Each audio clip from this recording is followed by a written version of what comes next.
या सतीश भोसलेचेच आणखी कारनामे सातत्यानं सामोरे येत आहेत आणि त्या प्रकरणात सुरेश धस यांचं नावही गोवलं जात आहे।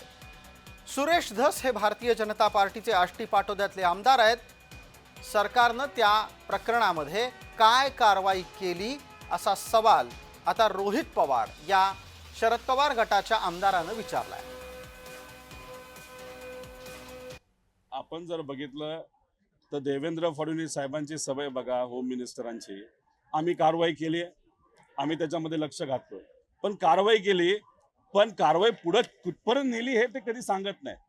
त्यामुळे सुरेश भाऊंचा जो कार्यकर्ता आहे, जो भोसले, त्याने अतिशय चुकीच्या पद्धतीने, वाईट प्रवृत्तीने एका गरीब माणसाला त्या ठिकाणी मारलेलं आहे। त्याचा विरोध आम्ही करतो। त्या भोसलेवर कारवाई व्हावी अशी मागणी आम्ही सुरुवातीला केली होती। ठीक आहे, आता कारवाई झाली आणि तुम्ही धसांना सुद्धा विचारलं तर ते पण म्हणतील कारवाई करा। आमचं मत कारवाई झाली, पण फक्त FIR केला म्हणजे कारवाई झाली अशी नाही, उचलायचं आणि जेलमध्ये टाकायचं ह्याला आपण कारवाई म्हणतो। ते लवकरात लवकर झालं पाहिजे अशी आमची सगळ्यांची मागणी।